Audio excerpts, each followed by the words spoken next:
Welcome back, everybody, to a new episode of Sisto Says, powered by Design 2147, a New York City building and code company here in New York City. Today, I have a dear friend of mine, Bob Zirkel of E.W. Howell. Bob.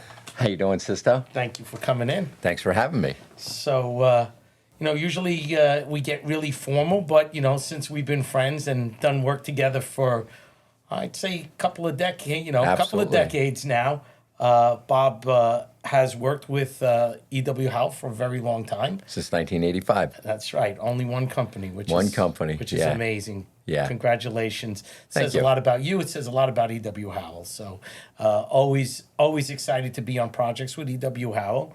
So today Bob came in and I asked him to come on the show to talk to us about where being a superintendent 37 years ago and today, where we are, just like, the same field that I'm in. We've been doing this for 36 years. It's changed a lot. Yes, it has. So Bob, tell us a little bit about how you ended up at E.W. Howell. Right. A little bit about your personal life, and then we can get into, where we are today with construction, with being a superintendent, with being a vice president at E.W. Howell, and how construction and sites have evolved over 3 decades. Okay, very good. Yeah, I thought it'd be pretty unique when we were talking about different subjects, and it kind of came to mind that I've been with E.W. Howell for 38 years, and it's very unusual to be at one place for such a long time frame. And I thought it'd be kind of interesting to talk about how it evolved. But a little bit about myself. I graduated high school in 1978. Didn't want to go to college, didn't want to follow that route. So I became a bricklayer. I was a union bricklayer. And I remember being on the job, and I'd see the super walking around with the drawings and just, directing work. And I said, I want to be that guy someday. So, it was really great. So I ended up going to college. I got a business degree while I was still being a bricklayer in the summers. And then I said, geez, I really want to pursue this. It started burning inside me that I want to build. So I went to NJIT at night and got a degree in construction technology. And then I started sending my resume out to companies, and it was early to mid-'80s, and it was slow at the time. Sure. So I'm throwing resumes out, not getting any kind of traction. Then all of a sudden I got 2 bites, E.W. Howell and Tishman. And 2 good companies. Yeah, 2 great companies. And why I picked E.W. Howell, I'm not 100% sure, other than they were doing a job in New Jersey. And I said, boy, it'd be nice to work for a company that did some work in New Jersey. So lo and behold, I went with E.W. Howell as an assistant superintendent back in 1985. I was lucky enough to work with some pretty darn good superintendents. Well, that's always and that's the sign of a really great company, that they mentor the younger staff coming into the business. And it's amazing how a lot of the people that stay in the construction business are so proud of the person that helped them. Right. Because you're not going to learn it in college, right? No, absolutely not. See, one of the big things is when you started as a superintendent way back when, either your father was a super, your uncle was a super, you were in the trade, so you knew how to build. So you didn't really have to teach them how to be a superintendent, because they seen it, they lived it, they saw how supers were on jobs, and they just naturally evolved and became a superintendent. And I worked under a lot of really, really good superintendents, John Bergen, Pat McCary, Emil Speth, and everybody had their own way of doing it. Emil was really into the details. He understood every single detail of how to put it together. John Bergen was more of a big picture, could see the whole picture, and knew how to navigate a construction site without getting overwhelmed. Pat McCary was he knew exactly how to do it, when to do it, how to do it, who to push, how to keep things going. So it was a priceless education working under seasoned superintendents. and how that's kind of morphed over the years. Nowadays, I mean, if I jump 38 years later, the superintendents now are somebody out of school. They got a degree in construction management. They've never picked up a hammer. They're not sure exactly how to build. They were told how to build, Right. and it's The evolution scary. has changed. Totally. You know, it's funny that you bring that up. Is that before I started design, I worked for Taggart Associates, which we worked together even back then Absolutely. with E.W. Howell. Yeah. And I remember spending time in the field with the head guy of that particular project. Right. And there were different guys. And there was always one guy, his name was Frankie Batista. And Frank would always say, the most important thing on a job site is you got to be able to communicate with everybody. Yep. With your workers, with the other trades, with your client. And I used to say, but this guy's never working. Right. But at the end of the day, his projects always made the most money. Right.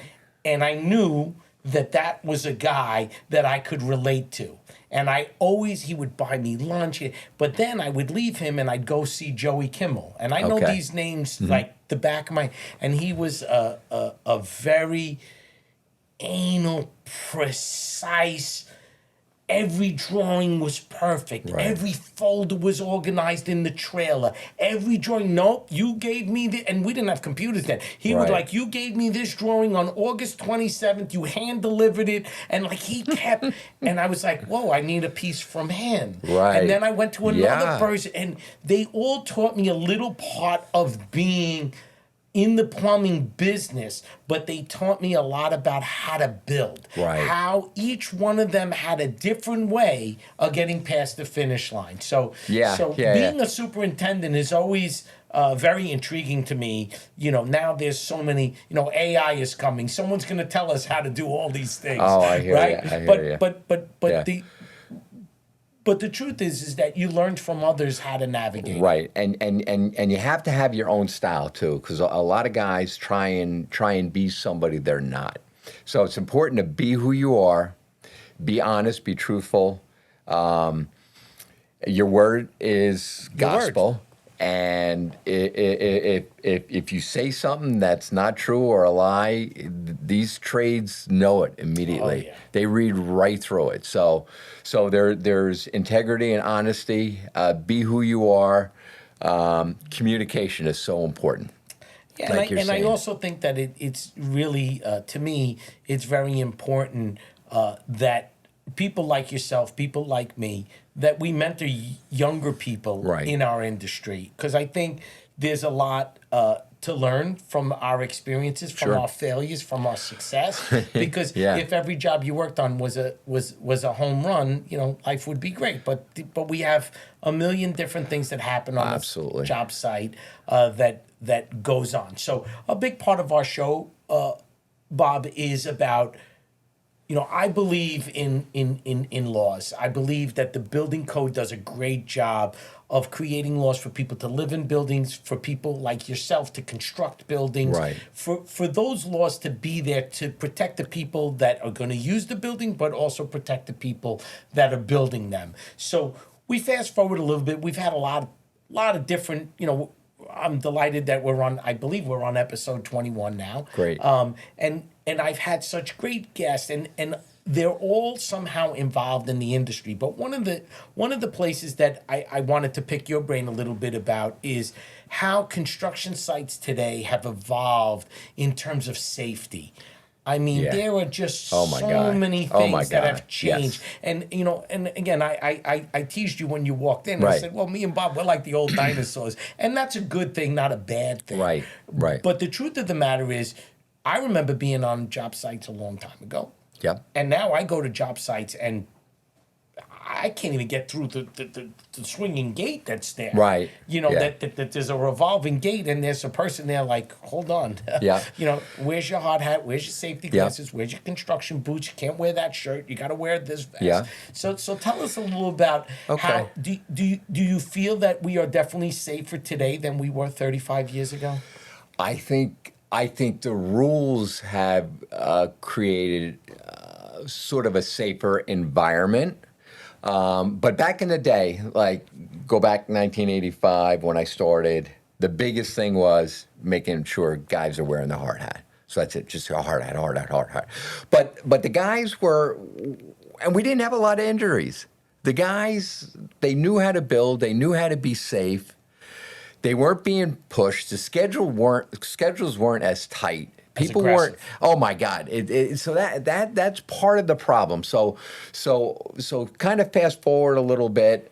I'm not sure if it was like the insurance companies or the administration, but safety has become the number one goal in construction right now. Yeah. That is the number one thing. And it is safety. Not to catch up, but you brought up Yeah. insurance. You know, we had Matt Cotter on from RNC, and he said that the cost of insurance and the scaffold law, Mind-boggling. It's mind-boggling. Yeah. And that Yeah. I think that owners of the subs have gotten so fearful of it that it definitely has become part of the insurance world is not to have accidents. Right. Because if you have accidents, you can't get insurance and then you're out of business. Correct. So it's like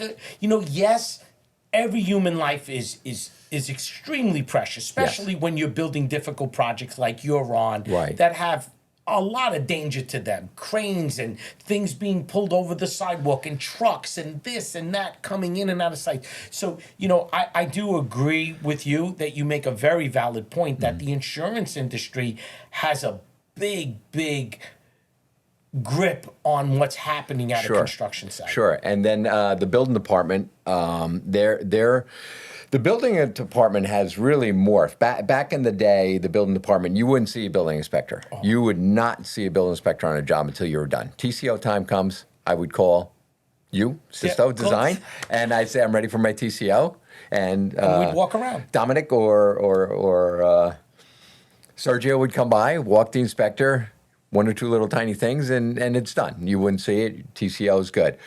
But 10, 15 years ago, that all changed. For some reason, the building department morphed into safety on the construction site. And they became really aggressive in how they would manage job sites. And they've created so many forms that you had to fill out. So a superintendent back in the day, when I was a superintendent in 1985, 1990, I did a daily report. One document, done. Now, 2023, you've got to do your daily report. You have to do a superintendent's daily report. You have to do a pre-task meeting. You have to do toolbox talks. You have a SWIP plan you have to worry about. You have dust mitigation. You have noise mitigation. You have it's insane the amount of documentations a superintendent now has to do, let alone trying to build a job. Right. You know what I mean? So that's where I think it's starting to become a problem, in that you're causing the superintendent to do all this kind of paperwork and documentation, and he's more worried about filling out the form right than he is on watching the construction going on. Right. So there's got to be balance. I think there's got to be balance. I think there's got to be balance. I think there's balance. Balance is key to everything. Mm-hmm. We talk about that a lot on the podcast. Right. That there's, and it's unfortunate that, a tragedy happens and then they look into the law again. And Right. And every time something, and it's unfortunate, but, when one thing goes wrong, but when you realize that there's tens of thousands of workers every day, that there is so few, and most of the time it's human error. Yes. The guy just skipped a spot. Right. He just wasn't thinking, had a bad day, boom. So, I mean, are all these little forms making him safer? You know, I don't know 100%. Yeah. I think it's the pace of the job. It's the pushing Well, of the you know, job. It's the budget's too tight. Right. The general conditions are too tight. And you make a very valid point that I would agree with, which is the speed at which they want to build construction. You know, Right. there was a gentleman that came on the show, and he talked about, in today's day and age, technology and materials have gotten tremendously better. Right. Tremendously better. Yeah. And we can't build any faster, No. and we can't build any cheaper. He goes, Or any better. That's I what he mean, said. He the says roofs are leaking, the windows are Right. leaking. And It's nuts. crazy. It's and nuts. that was his point. He's like, so we got better material, we have better technology, it's slower, it's more expensive, and we got more problems. Right.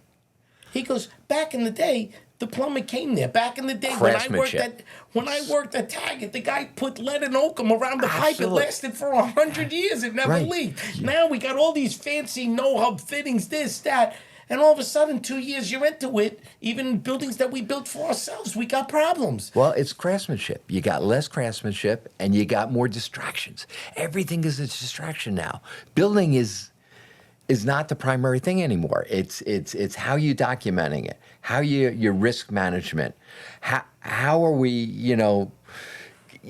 just everything other than building, everything other than building And now. I also think that one of the big things that I'm personally disappointed in is mentoring. We talked Right. about that earlier. Sure. That, when I've spoken to other superintendents, the biggest problem is that young people are not coming into the business. I know. They're not in the apprentice program. When I was at Taggart, people were elated that their uncle got them in the plumbing Absolutely. business. Yeah. They were elated that they were in the electrical union. Your son was in the Yeah, union, went in absolutely. through the program. Yeah. Now he runs a whole hospital where he's the head guy. That's a huge great. position. Yeah. But they were mentored. They went through.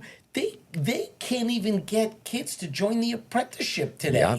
Yeah. And that's very sad. It is I sad. think It the is industry needs to do a better job with that. I think that there has to be a way for them to promote that it's a good place to make a Right. living.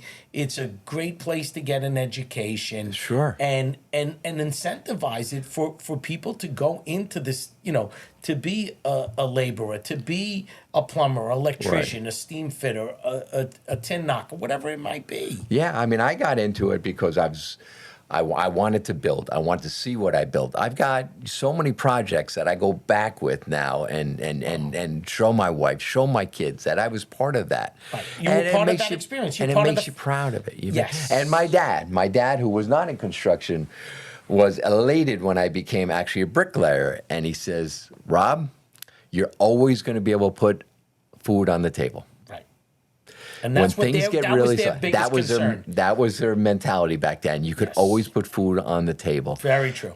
And nowadays, they don't even think about that anymore. It's almost like a job as they're Well, taking it for granted, and it's like, But even on projects that we've done with your firm, your project managers in your office will call me, and we're on a city project, and the first thing they say is, Sisto, this schedule is incredibly aggressive. Right. We don't have a minute to waste. When can we get our permit? And we're like, look, you can't get a permit because you need this, you need this, you need this, you need this, you need this, you need this. Well, how could they tell us to build this thing in 380 days Right. when we're going to lose almost 45 days just waiting to get the permit? Right. So how do you NTP it and tell me that I can start when in reality, that I can't start? And I'm not meaning that in a bad way, but what that does is it puts the general contractor already in a mode of push. Right. So if you're mentoring a young super, the only thing they see is Bob pushing. Right. So Right. they think, well, every job is like that. Yeah. Right. Yeah. And that Absolutely. culture then goes from this job to the next job to the Right. next job. And the stress level of that is what burns out a lot of superintendents. And a lot of people, superintendents, leave the business or just almost have a nervous breakdown because of the stress Pressure. that's out there and the pressure.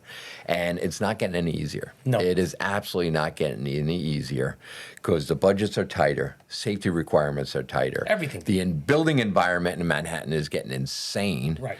You know, it does seem like it's trending a little bit better than it was a couple years ago. A couple years ago, the building department seemed like they were on some kind of crusade. Yeah. Well, now I think that, the economy dictates a lot of it. Mm-hmm. They need to keep building in New York City. Right. There's no question. So, Right. so a big part of what you did and what design does is, Right. Schools, cultural facilities. I Yeah. mean, we've been at the Botanical Garden together for a very, Oh, very long 20-something time. years. 20 Absolutely. years. You and Dominic did a lot of it. Now I'm involved in Yeah. some of it. What's the forecast? I mean, we've done a lot of private schools together. We've Yeah. done a lot of with Mickey of your office. Sure, We've done yeah. a lot of the SCA work. Yeah. Shout out to Mickey, great guy. Yeah, Love him. good guy. Work with him for forever. Yeah. Is you're also involved on the business development end. Right. Not Yep. only being a super, which is Sure. not only running a job site, but you're part of getting the projects for EW Howell, going on interviews. So what are you seeing out there that that's going on in that sector? It's tight. Bidding is very, very tight. It's amazing how competitive it is. It's just gotten tighter and tighter and Well, tighter. there's less. Less opportunity out there, right? And union versus non-union, Yep. or when I say non-union, I say open shop. Yeah, prevailing wage or Yeah, whatever it might be. prevailing wage and even non-prevailing wage. Right. A lot of developers are going, totally open shop now. Right. Which makes it harder on the superintendent also in that they're not trained. The workers are not as trained. I mean, a guy comes as a carpenter, he's second day as a carpenter. You know what I mean? So you got the superintendent stress level for a non-union job is It's funny totally that you bring different. that up. One of the gentlemen who was on the show said it's not if that open shop is a small shop and they have a really great crew. Yeah. As long as they go from that job to the next job, Right. it's fine. It's when they take on more work and they Right. can't replenish their workforce that a crew can only be on one job. Right. Whereas when you're in the bigger shops, like we were at Taggart, we had 100 plumbers. Sure. If we needed 10 plumbers, they would go to the house and Absolutely. they go to the hall, Yeah. they pick up a few more guys. Yeah. And if they were trained by the union, so they at least knew something. Now, whether Absolutely. they were good workers or not, Right. that's not the issue. The issue is were you able to find some people? Right. But even now, you go to the hall, there's nobody there. Nobody there. Because Nobody there. it's just changed. I know. It's Sad. sad. It's sad. It really is sad. But as far as the industry, as far as what's coming in, it seems like residential is going to be a big part of construction. You could probably tell me better than I can tell you, but housing is a big thing. Well, affordable housing, that's government funded or incentivized is working. But with, every podcast we talk about the 421A because there is none. So the developers aren't spending the money. Right. There's the office to residential conversion right now is way too expensive. So Right. there are a few, but the problem with what we have, Bob, and you know this better than me, Right. if it doesn't pencil out, Right. people don't build it. Right. Period. I don't, Yeah. whether you're the Botanical Gardens or you're anybody else, if you have 8 million and it costs 14 million to build it, they go, no, Right. Yeah. we'll have to wait. Yeah. We'll wait another year. We'll wait 2 years. We'll fundraise. We'll do this. Same thing in the residential market. If it doesn't pencil out, developers just don't build for the sake of building. They'll find Right. someplace else to build. They'll go Right. build in Long Island. They'll go to Philadelphia. They'll go to D.C. They'll go upstate New York. So I agree with you that the amount of work that's out there is definitely different than Yeah. it was. Especially your office, our office. We work through a lot of owners reps, Right. and we speak to them like you Yeah. guys. Hey, what's on the Yeah, horizon? yeah, What's yeah, going on? yeah. And whatever is out there seems to be a lot of people chasing it. A lot of people chasing it.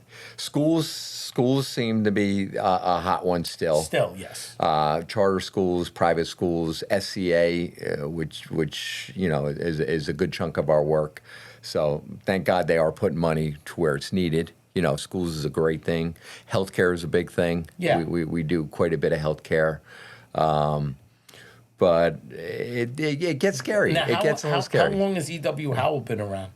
1891. It's amazing. They've been around since 1891. That is amazing. And a lot of it is, loyalty working for a company. I mean, I've been with Hal 38 years, and there is a sense of loyalty for me, which seems to be different now. There doesn't seem to be that, Well, I think that loyalty I also factor. think that there's a lot of people in the industry that I knew, and then I'll run into them somewhere, or I'll catch up with them on LinkedIn, Right. and they're not even in the industry anymore. Right. They've gone in, consulting on a different aspect, Right. but they're not in the real construction industry, or they're doing, something on the IT side of it, or their software side of it, Right. or they're using their construction background to develop something else. Mm-hmm. But there's not a lot of people today that have been, Ivan works for me. He's with us for 37 years from Sure. the day we started. Very Sure. similar to Yeah, you yeah. being I've at had him. Howell. I've had him on some of my jobs. Right. Yeah, And very there's- knowledgeable. We've had Debbie Yeah. here for 30 years. Same thing over 30 years.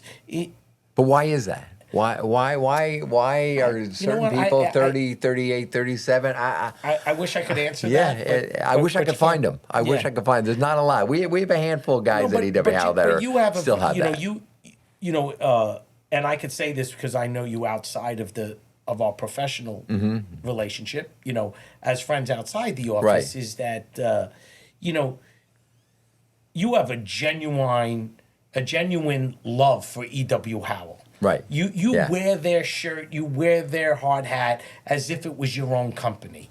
And that makes Bob Zirkel who Bob Right. Zirkel is. He never uses the word I, he always uses the word we. Right. We're in meetings and we're talking about permitting or whatever, and Bob's Sure. like, listen, we need to get this done. Right. What can we do? Right. It's not, so you wear that logo and you wear that your genuine respect for the company. And I think, that's what makes you coming on the podcast excellent for me, that Good. I actually get to tell the world about that. There you So- go. No, so that's great. But growing up, I had a general super, Gabe Galetto, who was my mentor, brought me under his wing, and he always taught me, every penny you spend it as though it's your own. And I remember that. When I would buy materials, I'd shop around, Masonite. Oh, I can get it $1 cheaper somewhere, is this and that.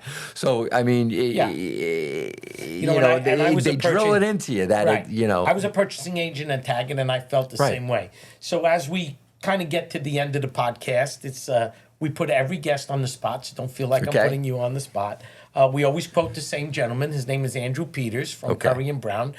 He does cost estimating for the owners to say, hey, we want to put this new addition on the building. We have 30 million, and his job is to tell them 30 million can build it or it can't Okay. before they even put it out in the real world, before Right. they even go to an architect. Okay. And he has a great saying. He says, everyone looks in the rear view mirror, but my job is to look forward. Right.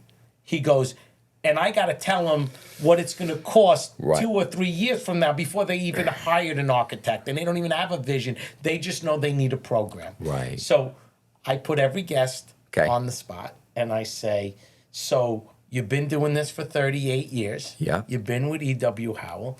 We fast forward a year from now. Where do you see construction in New York City in your sector, in the school sector and in the the cultural world? Do you see it picking up? You think it's the same? Give me kind of a little bit of Bob Zirkel's forecast. All right. I think the cultural end is going to increase a little bit. I think with COVID and everybody being locked down, I think people want to get out. There's more of a desire. There's more of a desire. Absolutely. We do a lot of work up at the Botanical Gardens. I was up there last week. And Beautiful. Beautiful, but mobbed. People That's awesome. everywhere. Love to hear it. So I think the cultural end is going to be money well spent. I think it's good for people to get out there and mingle with each other. Nobody mingles anymore. You know what I mean? So I think that's going to be great. I think schools are going to be tremendous. Well, there's just so and much needed. population. Oh, absolutely. And with the immigrants coming in, I mean, Yeah. they got to go to school somewhere. The migrants need to go to school. They have to go to school. And I Absolutely think have to that's a go to great school. thing. It is a great thing. So I think cultural, I think it's schools, healthcare is always going to be there. I think those are going to be the big targets. Housing, that's a bigger challenge. Yeah, and but- office space. Office Retail space. space, I yeah. know. It's Both like of those. nobody wants to go to the office So anymore. the It's good crazy. news is you made these predictions. Sure. We're friends, as always. Absolutely. And I'm proud to say that. Yeah. You get to come back in a year from now and Love see it. if you're right or wrong. That's Love it. Andrew's saying. I'm looking He goes, forward to it. You got to say it, and then you got to come back and decide whether we made the right prediction or not. But the good news I is think that we're going to be right. it doesn't matter if we're right or wrong. It's Right. just a prediction. But Bob, it's an honor to have you on the show. Thank you for having me. Being with one firm for that long and wearing it the way you wear it is truly a pleasure. Thank you. to have And with you also, we've been working with design forever, and it's a pleasure. Before I'd call you ready for TCO. Now it's like I got a building inspector. He's gonna write me up. What do I do? You know what I mean? So I mean, The world has changed, right? The world has changed, but it's the great to have a phone- resource. We're still a phone call away. Always been a phone call thanks for away. coming in. All right. Thank Pleasure. you so much.